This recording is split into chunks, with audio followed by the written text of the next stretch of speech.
그의 봄, 다시 피다 8부작 1장. 봄이 오면 사람들은 새로운 시작을 꿈꿉니다. 하지만 70평생을 살아온 정혜수에게 봄은 그저 계절의 순환일 뿐이었습니다. 아내를 여의고 2년 그는 혼자 사는 법을 배우고 있었습니다.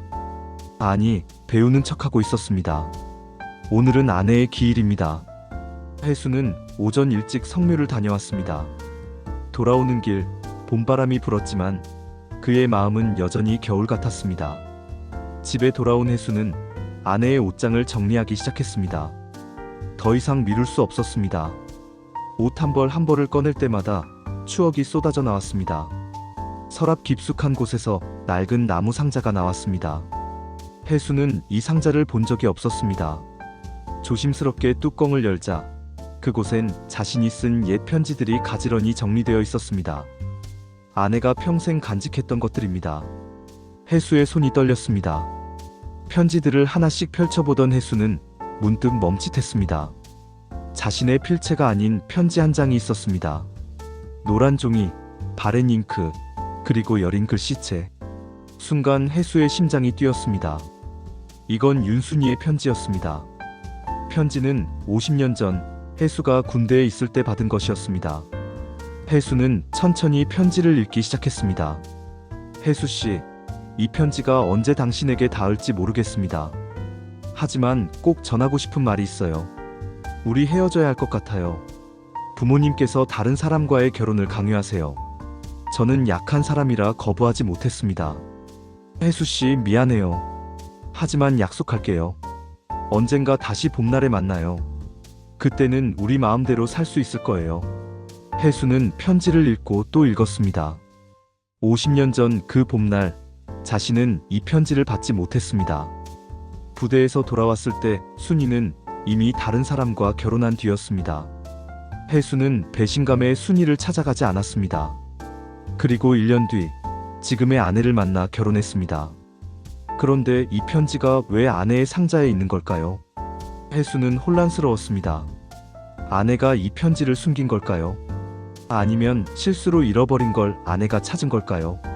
알 수 없었습니다. 하지만 한 가지는 분명했습니다. 순이는 자신을 배신한 게 아니었습니다. 혜수는 창밖을 바라봤습니다. 벚꽃이 피기 시작하고 있었습니다.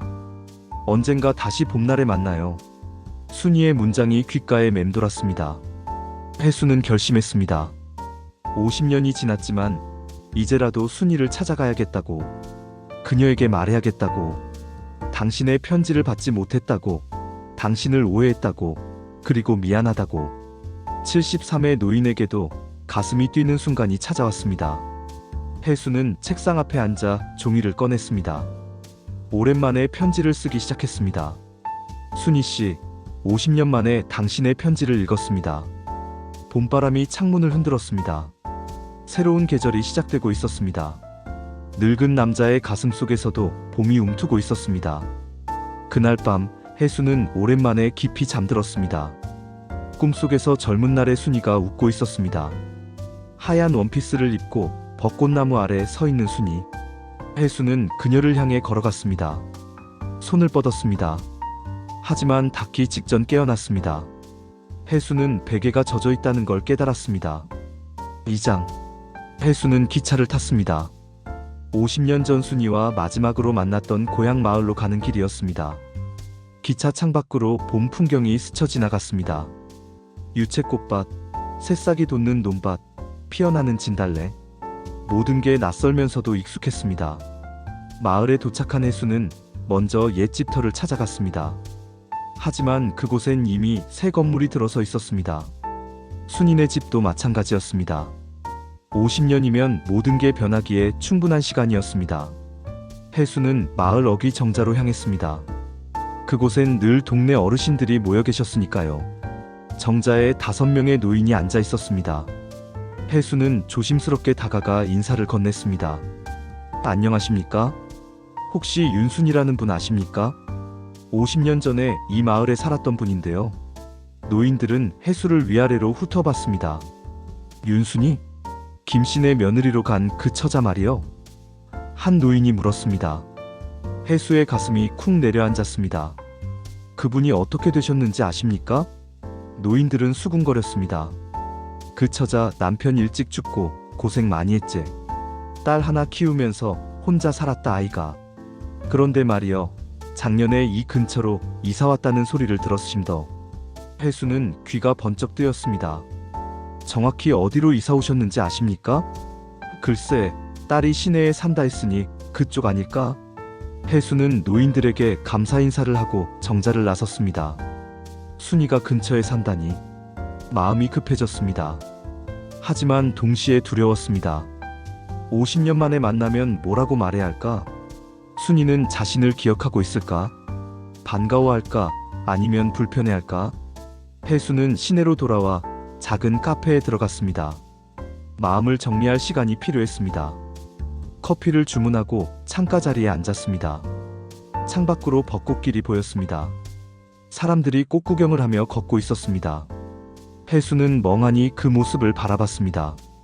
그때였습니다. 카페 문이 열리며 한 여자가 들어왔습니다. 흰머리를 단정하게 뒤로 넘긴 여자, 주름진 얼굴에도 여전히 품위가 느껴지는 여자. 혜수의 손이 떨렸습니다. 순이었습니다. 50년이 지났지만 그녀의 눈매는 여전히 그대로였습니다. 순이는 카페 안을 둘러보다 혜수와 눈이 마주쳤습니다. 순간 그녀의 표정이 굳었습니다. 혜수는 자리에서 일어났습니다. 손이 떨렸습니다. 무엇라 말해야 할지 몰랐습니다. 순이는 천천히 다가왔습니다. 두 사람은 서로를 바라봤습니다. 긴 침묵이 흘렀습니다. 혜수씨? 순이가 먼저 입을 열었습니다. 목소리가 떨리고 있었습니다. 순이씨. 혜수가 대답했습니다. 그것밖에 할 수 있는 말이 없었습니다. 순이는 잠시 망설이다 혜수 맞은편에 앉았습니다. 어떻게 여기에? 순이씨를 찾아왔습니다. 혜수가 말했습니다. 왜요? 순이의 목소리는 조심스러웠습니다. 혜수는 가방에서 노란 편지를 꺼냈습니다. 순이는 그 편지를 보고 눈을 크게 떴습니다. 이 편지를 이제야 읽었습니다. 50년 만에요. 혜수가 말했습니다. 순이의 눈가가 붉어졌습니다. 그게 무슨... 당신이 날 배신한 줄 알았습니다. 하지만 아니었군요. 순이는 고개를 돌렸습니다. 눈물이 흐르는 게 보였습니다. 혜수씨, 너무 늦었어요. 우린 이미... 알아요. 하지만 꼭 말하고 싶었습니다. 미안하다고. 그리고 그동안 고생 많으셨다고. 혜수가 말했습니다.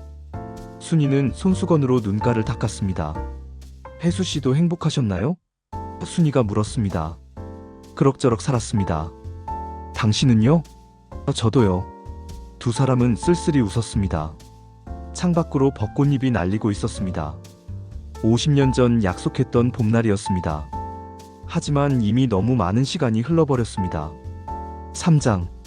혜수와 순이는 그날 이후 연락을 주고받기 시작했습니다. 처음엔 조심스러운 문자였습니다. 오늘 날씨가 좋네요. 벚꽃이 만개했습니다. 그런 짧은 문장들이었습니다. 하지만 점점 대화는 길어졌고 일주일 후 두 사람은 다시 만나기로 했습니다. 만남의 장소는 그들이 젊은 시절 자주 걷던 강변길이었습니다. 물론 그때의 길은 이제 깨끗하게 포장되어 있었고 산책로도 잘 만들어져 있었습니다. 하지만 강물은 여전히 같은 자리를 흐르고 있었습니다. 혜수가 먼저 도착해 있었습니다. 순이는 10분 늦게 나타났습니다. 미안해요. 버스가 막혀서요. 순이가 말했습니다. 괜찮습니다. 저도 방금 왔어요. 혜수가 거짓말을 했습니다. 사실 30분 전부터 기다리고 있었습니다. 두 사람은 천천히 걷기 시작했습니다. 침묵이 흘렀습니다. 불편한 침묵은 아니었습니다. 오히려 편안했습니다. 50년 만의 재회였지만 어쩐지 어제 헤어진 사람처럼 자연스러웠습니다. 혜수씨, 저 그날 편지 보내고 매일 후회했어요. 순이가 먼저 입을 열었습니다. 부모님 말을 거역했어야 했는데, 혜수씨를 기다렸어야 했는데. 혜수는 고개를 저었습니다. 아닙니다. 그 시절엔 누구나 그럴 수밖에 없었어요. 순이씨 잘못이 아닙니다. 남편은 좋은 사람이었어요. 저한테 잘해줬고요. 하지만 순이의 목소리가 작아졌습니다. 가끔 혜수 씨 생각을 했어요. 만약 그때 용기를 냈더라면 어땠을까 하고요. 혜수는 순이를 바라봤습니다. 저도 마찬가지였습니다. 아내에게 미안하지만 가끔 순이 씨 생각을 했어요. 두 사람은 벤치에 앉았습니다. 강물이 졸졸 흘렀습니다. 봄바람이 불었습니다. 지금 우리는 뭘 하고 있는 걸까요? 순이가 물었습니다. 글쎄요. 잘 모르겠습니다. 혜수가 대답했습니다. 하지만 나쁘지 않은 것 같아요. 네, 나쁘지 않네요. 그때 빗방울이 떨어지기 시작했습니다. 봄비였습니다. 두 사람은 황급히 일어났습니다. 하지만 비는 순식간에 거세졌습니다. 저기 정자가 있어요. 순이가 소리쳤습니다. 두 사람은 뛰기 시작했습니다. 70 넘은 노인들이 뛰는 모습은 우스꽝스러웠을지도 모릅니다. 하지만 그들은 웃으며 뛰었습니다. 정자에 도착한 두 사람은 숨을 헐떡였습니다. 옷은 흠뻑 젖어 있었습니다. 순이는 머리에서 물을 털어냈습니다. 혜수는 손수건으로 얼굴을 닦았습니다. 그리고 동시에 웃음을 터뜨렸습니다. 우리 참... 순이가 말했습니다. 이 나이에 뭐 하는 건지. 혜수가 맞장구 쳤습니다. 비는 계속 내렸습니다. 정자 지붕을 때리는 빗소리가 경쾌했습니다. 두 사람은 나란히 앉아 비를 바라봤습니다. 순이의 어깨가 혜수의 어깨에 살짝 닿았습니다. 혜수는 움직이지 않았습니다. 순이도 그대로 있었습니다. 혜수 씨, 우리 이제 어떻게 하죠? 순이가 물었습니다. 잘 모르겠어요. 하지만 혜수가 말을 이었습니다. 이대로 끝내고 싶진 않아요. 저도요. 순이가 속삭였습니다. 비는 계속 내렸습니다. 벚꽃잎이 비에 떨어져 내렸습니다. 봄비에 젖은 꽃잎은 더 선명해 보였습니다. 혜수는 순이의 손을 바라봤습니다. 주름진 손이었습니다. 하지만 여전히 아름다웠습니다. 천천히 손을 뻗었습니다. 순이의 손 위에 자신의 손을 올렸습니다. 순이는 놀라지 않았습니다. 오히려 혜수의 손을 꽉 잡았습니다. 50년 만에 다시 맞잡은 손이었습니다. 두 사람은 말없이 앉아 있었습니다. 비 내리는 소리만 들렸습니다. 시간이 멈춘 것 같았습니다. 과거와 현재가 뒤섞였습니다. 젊은 날의 자신들과 지금의 자신들이 겹쳐 보였습니다. 혜수는 생각했습니다. 늦었지만 그래도 다행이라고. 이렇게라도 다시 만날 수 있어서 다행이라고. 사장. 혜수와 순이는 자주 만나기 시작했습니다. 일주일에 두세 번 카페에서 차를 마시거나 공원을 산책했습니다. 사람들은 그들을 오래된 부부쯤으로 생각했습니다. 두 사람은 그런 오해가 나쁘지 않았습니다. 어느 날 순이가 말했습니다. 혜수 씨, 우리 딸을 만나보실래요? 혜수는 놀랐습니다. 제가 만나도 될까요? 딸아이가 궁금해요. 엄마가 요즘 왜 이렇게 밝아졌냐고요? 순이가 웃었습니다. 저도 손녀를 소개하고 싶었어요. 혜수가 대답했습니다. 다음 주 일요일 네 사람이 만났습니다. 순이의 딸 은주는 40대 중반의 따뜻한 인상을 가진 여자였습니다. 혜수의 손녀 예나는 17의 밝은 소녀였습니다. 은주는 혜수를 보자마자 정중하게 인사했습니다.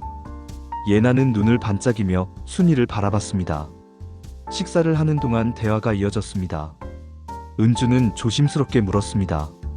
두 분은 옛날에 어떤 사이셨나요? 혜수와 순이는 잠시 망설였습니다. 예나가 먼저 말했습니다. 연인이셨죠? 식탁이 조용해졌습니다.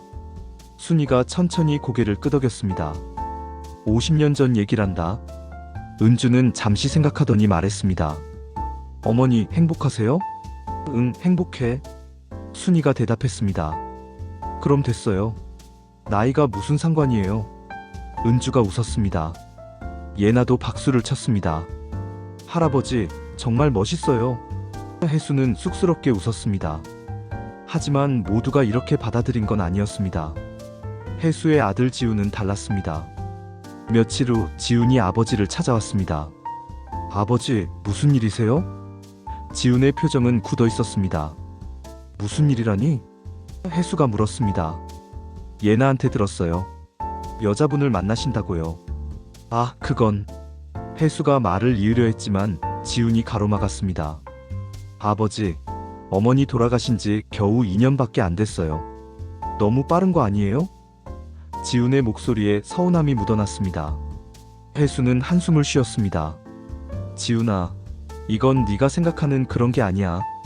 그럼 뭔데요? 할아버지 나이에 무슨 로맨스예요? 지훈이 나를 세웠습니다. 혜수는 조용히 말했습니다. 지훈아, 아버지도 외로웠어. 어머니 보내고 정말 힘들었어. 순희 씨를 만나면서 조금 숨을 쉴 수 있게 됐단다.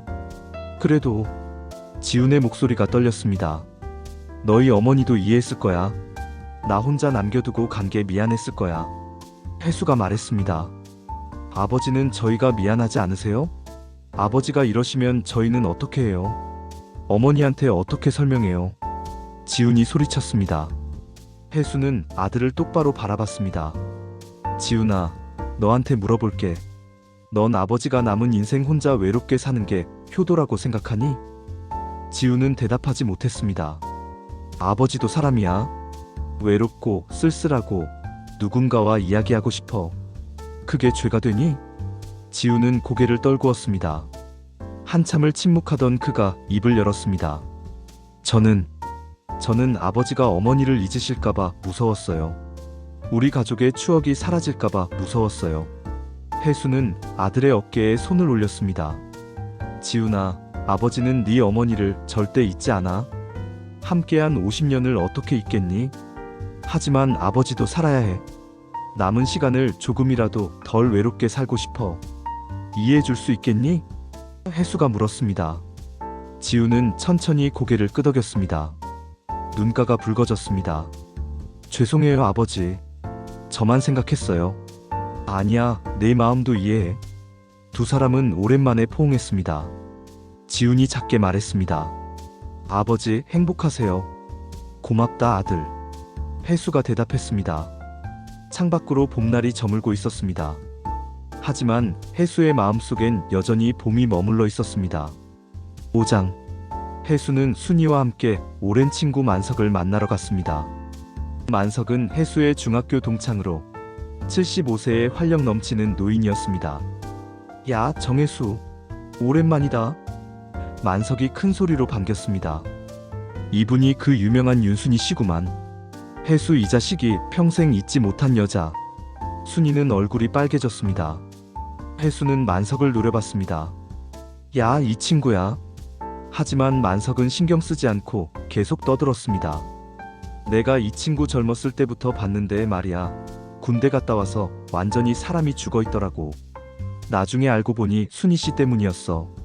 만석아, 그만해. 혜수가 말했지만 만석은 멈추지 않았습니다. 근데 이렇게 다시 만나다니. 인생 참 알 수 없는 거야. 70 넘어서 사랑을 다시 시작하는 친구를 보다니. 순이가 웃으며 말했습니다. 저희는 그냥 친구예요. 친구? 손 꼭 잡고 다니면서? 만석이 비죽 웃었습니다. 세 사람은 함께 식사를 했습니다. 만석은 끊임없이 농담을 던졌고 혜수와 순이는 웃었습니다. 오랜만에 느끼는 즐거움이었습니다. 식사 후 만석이 진지하게 말했습니다. 야, 혜수야. 너 이제 행복해 보인다. 형수님 돌아가시고 많이 힘들어했잖아. 그런데 요즘은 얼굴에 생기가 돌아. 혜수는 쑥스럽게 웃었습니다. 다 순이 씨 덕분이야. 만석은 순이를 보며 말했습니다. 순이 씨, 이 친구 잘 부탁해요. 겉으로는 말 없어 보여도 속은 여린 사람이거든. 알아요. 옛날부터 그랬어요. 순이가 조용히 대답했습니다. 혜수는 두 사람을 번갈아 보며 미소 지었습니다. 헤어지며 만석이 혜수의 어깨를 두드렸습니다. 혜수야, 우리 이제 70 넘었어. 남은 시간이 얼마 없어. 그러니까 후회 없이 살자. 알았지? 혜수는 고개를 끄덕였습니다. 그래, 고맙다 친구야. 만석은 순이에게도 인사했습니다. 순이 씨, 자주 보자고요. 우리 셋이서 여행도 가고 그러면 좋겠어요. 집으로 돌아가는 길, 혜수는 순이에게 물었습니다. 만석이 말이 좀 거칠죠? 아니에요. 좋은 분이에요. 혜수 씨를 정말 아끼시는 게 보여요. 순이가 대답했습니다. 저런 친구가 있어서 다행이에요. 혜수는 고개를 끄덕였습니다. 그러게요. 친구가 있다는 건 참 고마운 일이에요. 버스 정류장에서 두 사람은 작별 인사를 했습니다. 오늘 즐거웠어요, 혜수 씨. 저도요, 순희 씨. 혜수가 대답했습니다. 순희가 버스에 올라탔습니다. 창문 너머로 손을 흔들었습니다. 혜수도 손을 흔들었습니다. 버스가 떠나고 혜수는 한동안 그 자리에 서 있었습니다. 집에 돌아온 혜수는 손녀 예나의 전화를 받았습니다. 할아버지, 순희 할머니 만나고 오셨어요? 응, 막 헤어졌어. 할아버지, 제가 할머니 이야기 글로 쓰고 싶어요. 학교 과제로요. 괜찮으시죠? 예나가 물었습니다. 혜수는 잠시 생각했습니다. 그래, 쓰렴. 하지만 할머니한테도 허락받아야 해. 벌써 받았어요. 할머니도 괜찮대요. 예나가 신나서 말했습니다. 할아버지, 저는 할아버지 같은 사랑이 정말 멋있다고 생각해요. 나이가 들어도 사랑할 수 있다는 게 멋있어요. 혜수는 목이 메었습니다. 예나야, 고맙구나. 할아버지야말로 고마워요. 저한테 좋은 이야기를 만들어주셔서요. 전화를 끊고 혜수는 창밖을 바라봤습니다. 저녁 노을이 아름다웠습니다. 주황빛 하늘 아래 도시가 물들고 있었습니다. 혜수는 생각했습니다. 자신의 이야기가 누군가에게 의미가 될 수 있다니. 70평생 살면서 이런 기분은 처음이었습니다. 혜수는 책상 앞에 앉아 일기를 쓰기 시작했습니다. 오늘 순희 씨와 만석이를 만났다. 오래된 친구와 새로운 사랑. 둘 다 내게 큰 선물이다. 이 나이에 이런 행복을 느낄 줄은 몰랐다. 삶은 끝까지 놀라움을 준다. 혜수는 펜을 내려놓고 미소 지었습니다. 그날 밤 혜수는 또 꿈을 꾸었습니다. 이번엔 젊은 시절의 자신과 지금의 자신이 함께 걷는 꿈이었습니다. 젊은 혜수가 물었습니다. 형, 후회 없으세요? 늙은 혜수가 대답했습니다. 후회야 있지. 하지만 지금은 행복해. 젊은 혜수가 웃었습니다. 그럼 됐네요.